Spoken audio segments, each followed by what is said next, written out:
All right, let's get back into, man, what a bizarre story. Matt McClearin is your congenital host for this. All right, now where did we leave off at? All right, so Matt was living in Florida. He was working for a little radio station out there, living by a swamp.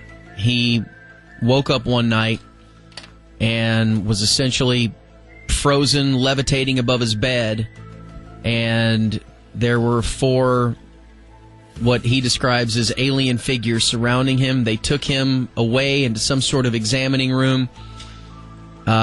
He drops back into his bed, fully awake the whole time, and that was the gist of it. You woke up that same morning, went to work, didn't tell anybody, I'm assuming? No. Nobody? No. When did you have the balls to tell someone? I believe I finally told a girl that I was dating at the time, who became my ex-wife, I told her that... Did she file for divorce right after the story? No, she eventually moved out there to live with me because she was from here, and I slept with my light on, like all the lights in the apartment on, for like 3 months until she got out there. Did you really? Yeah. I still do. When my wife goes out of town now, I sleep with the light on because I can't fall asleep till like 3 or 4 in the morning. I'm so scared. Are you kidding? I swear. So when you say sleep with the light on, like, you mean the main light, a closet light? Yes, like the light in the bedroom. It is on. Yes. Okay, now this goes back. This plays back into my whether or not you or I, and we'll use the royal you or the listener out there. Whether or not you believe this happened, you have to believe that he believes it happened, which I think is the most important thing. It's obvious. It's the most important. If you're listening, it's obvious. If you're looking at him, it's even more obvious. Yeah, because he's shaken up even telling this story, and you probably told it now a couple times. I must say I was very skeptical about this. I'm skeptical about tales like this anyway, and I was very skeptical about hearing this story from you. But now I'm coming around on this. All right, so... You tell your girlfriend, what does she say? It's pretty much what everybody says. I think when you first hear it is, oh, that didn't happen. It was just a bad dream. You were having a nightmare. And I was awake. And then people say, well, it must have been sleep paralysis or something. Yeah, and I've gotten a lot of emails on sleep paralysis. And, you know, that you can have visions when you sleep. And I get that some of the symptoms happen, but the vision of me being in the examining room... I was awake. I know for a fact that I was awake at some point. I mean, if it was sleep paralysis or a dream, then it was... I mean... Yeah, it was so realistic to me. Now, this says, and I'm reading Wikipedia, whether or not this is true or not, I have no idea. It says, as far as sleep paralysis goes, it says the paralysis may be accompanied by terrifying hallucinations. I'm sure you've seen this. And an acute sense of danger. Sleep paralysis is particularly frightening to the individual because of the vividness of such hallucinations. The hallucinatory element to sleep paralysis makes it even more likely that someone will interpret the experience as a dream, since completely fanciful or dreamlike objects may appear in the room alongside one's normal vision. Some scientists have proposed this condition as an explanation for alien abductions and ghostly encounters. Well, you know, could be. One guy writes in and says, ask Matt, does he ever have heart problems? I had a heart attack in my sleep to where I could see me and other things around me. I yelled trying to wake myself up and shake myself awake. I woke up the next morning and contacted a doctor, and he got a scan, and I'd actually had a heart attack. No, I've never had any heart problems. Okay, so is this the only time it's ever happened? That, yeah. I mean, there have been times when I was younger where I remember having lights approach me in my sleep, but nothing like this. This is the only time that I can ever recall. I mean... Well, yeah. Freaking waking up and seeing... Well, the only reason I asked is because it seems like sleep paralysis, if it does occur once, then, you know, you may get it again and again and again and again.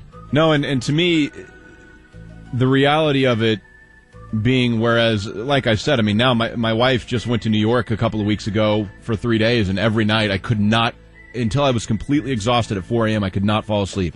And I had the lights on, even though we live in a populated area, because I'm so horrified of being alone at night now. God, and you're 32? Yeah. And, wow. Like, for instance, the movie The Fourth Kind, which is about alien abductions, we were at a movie whenever that came out, and we were watching it no idea that the preview was going to come on. I started crying when that preview came on. And my wife looks at me, she's like, what the hell's wrong with you? And it's just... Did she know at the time? Had you told her? Yeah. Yeah, Okay. and she's one of the people that knows. My parents didn't know the details of it until last Saturday. Oh, really? They were Yeah. listening? Oh, yeah, All right, so yeah. what did they say? What'd your mom and dad say? Oh, my dad sent me a text when we were on the air. He goes, "Oh, it was probably just a dream." And my mom's like, "Well, it's going to be okay. You weren't really abducted, I'm sure." But God, I can only imagine the text I would get from my dad Oh, my God. if I were to tell that story. You're a liar and a fool. Stop taking those hallucinogens. Right, you're on the pot again, aren't you, sonny boy? Stupid. You kids with your Beatles and your LSDs. That's right. I told you it happened someday. Aliens, Michael. All right, enough about me. Let's shift the emphasis back where it belongs. Okay, so mom and dad weren't even that sympathetic. Yeah, it's a dream. You'll get over it. yeah, it's... Now, this is what I asked Danny in the break, because if this would have happened to me, I think I would have become obsessed. Now, not only Sounds like he is. are you fearful of it all in that obsessive way, Oh, yeah. but have you been, I would have been scouring the internet for anything and everything I have. that looks similar and... In the past, it's... it's to the point now, like alien movies, alien stories, while I'm interested by them, I only read them like if there's other people around and it's daytime. I get so freaked out by it, sitting around, driving around in my car alone at night.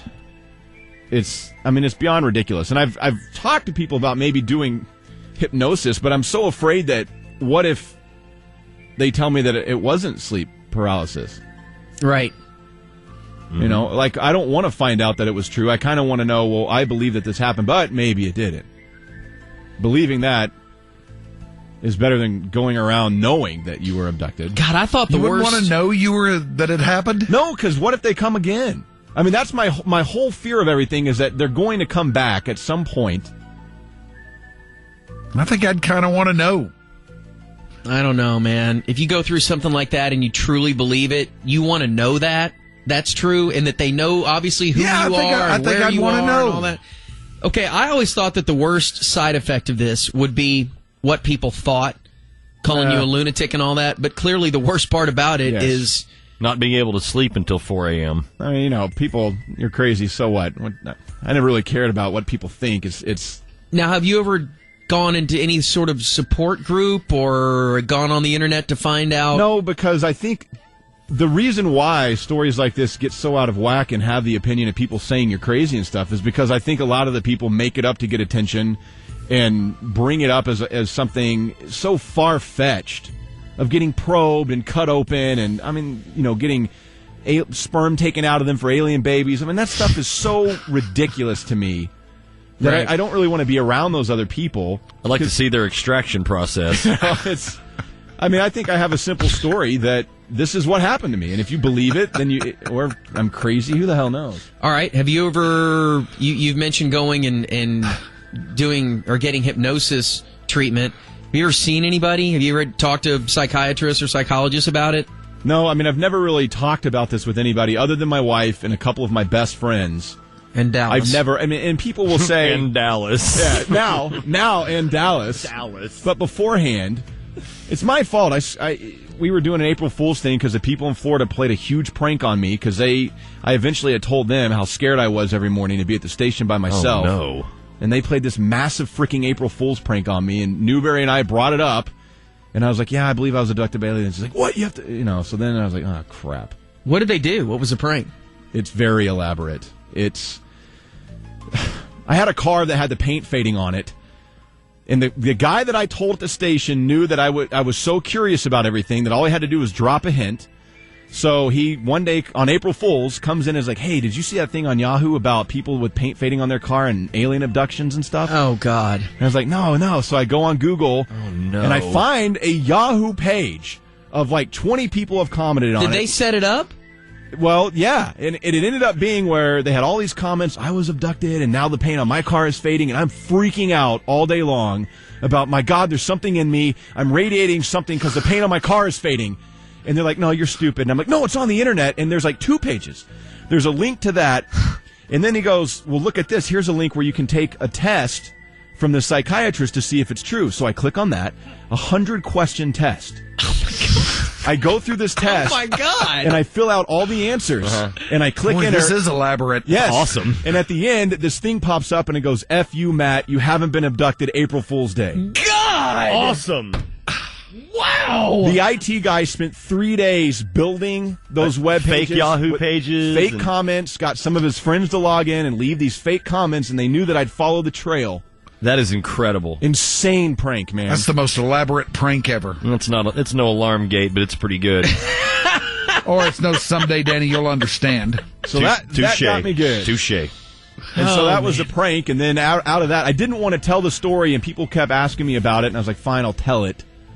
You know, because I do believe that this happened to me, and there's a reason why that prank was so efficient and why I get so horrified to be alone at night. Man, that is awful. I mean, I really feel for you. I can't believe you sleep with the main light on. Yeah. Yeah, the only times that I don't is, like, if I can find a friend to go out with me, and we'll get hammered, and I just pass out when I go home.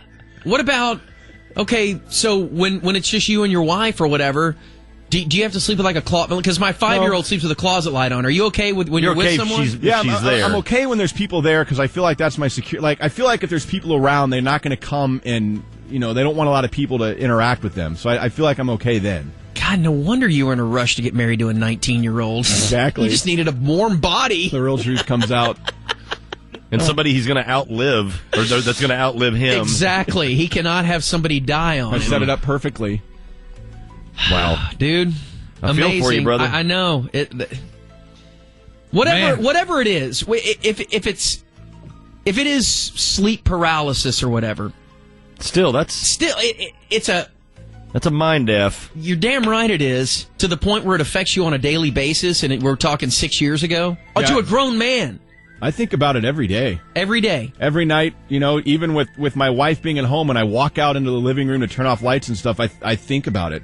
Can you watch any scary movies? Can you go back and watch E.T. or any of those old Alien movies or Close Encounters or something like that? No, hell no, I'm not watching Close Encounters. That and like The Fourth Kind. There's one called Fire in the Sky, which is about the Travis Walton story. I can't even... You can't do that? No, not at all. I mean, it's... What happened to me in the movie theater when that preview came on was surreal to me. I mean, it's like I froze and just started crying. And I cannot experience stuff like that. I can't do it. Thank God Jake wasn't sitting behind you. That might have helped. Super gay. What a bizarre story. Yeah. Thanks, man. I know you didn't have to do that again. Yes, Thank you you. didn't.